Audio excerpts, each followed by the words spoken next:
This is a test run for how I want to try to do some podcasts out of my voluminous writings.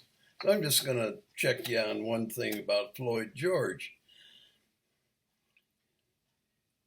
Floyd George's pastor in Houston, a fellow by the name of Patrick Ngomo, told Leo Terrell on Fox News a few weeks ago that race is trinitarian. It seems very few people are interested in finding out what that means. But in the midst of all the woke and the racist claims and the Black Lives Matter, it's really time we try to understand there's a way that we may solve our race problem. And God has given it to us a long time ago. Floyd helped Patrick in many ways to start his new little church. He did a lot of work around there and brought in a lot of members. This is down in Houston. Well, I don't know what happened between Houston and where he died from an overdose of fentanyl and some other drugs, while claiming that they were claiming a policeman murdered him. It might have been a nice combination of the two. We're all made in the image and likeness of God, but our race is developed as a result of DNA adaptation. Way back when, according to the National Geographic, we were all descended from one set of parents in East Central Africa. Basically, we were all black. Then things started to change.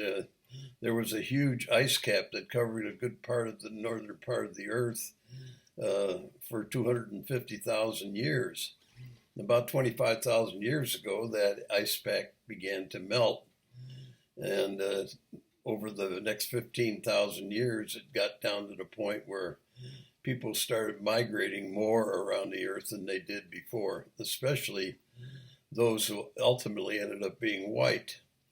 Now, the browns, and that would include all the Asians, the Indians, the islanders, and anyone with a more brown skin, they tended to spread out around the world, not so much going as far north. And while doing that, their leaders that developed had great ideas about aggrandizement and building monuments to themselves and to their gods.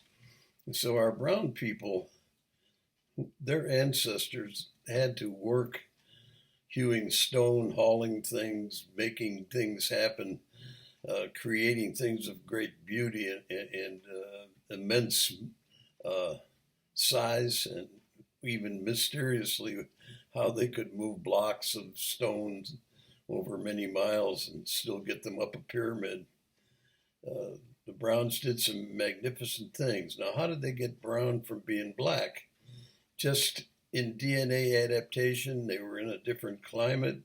They had different challenges, and according to science, DNA does adapt to environmental changes.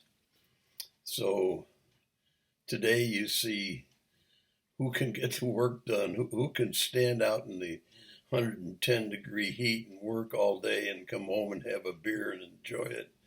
Maybe it's because his or her ancestors built some wonderful things into their DNA. The same could be said for the blacks who didn't move out of East Central Africa or South Africa, but had to adapt to the environment there over the years. And that left them with some great talents and assets that we need to define today what their ancestors gave our modern black people today. As for the whites, we broke off from the browns and just started pushing the melting ice cap.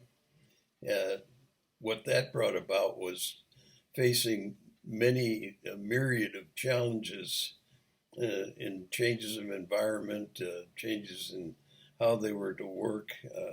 They didn't build great things. They were too busy innovating ways to survive. Well, so the white ancestors may have created a tremendous penchant for creating things, inventing things, developing higher levels of music and art, which is visible today. Now, that doesn't make us white superiority, but when you combine the three things, the three key elements of what the current races bring to the table, we've been blessed in the United States of America with true diversity, where every bit of talent that the blacks, browns, and whites bring to the table can be shared and blended and put to use. We wouldn't be talking right now if it wasn't for some white guy inventing the TV or the sound systems or the computer chip or whatever. In fact, 95% of all U.S. patents are filed by white men. Now, why would we want to get rid of white men? We could do an awful lot to help make life better for everybody, and have been for generations. Every racial group has its rotten apples, and we can get into that, but it's not worth it. We need to look at what those gifts and talents are, and I'd like to spend more time on that as we go. So thanks for hearing me out today. Jerry Todd here.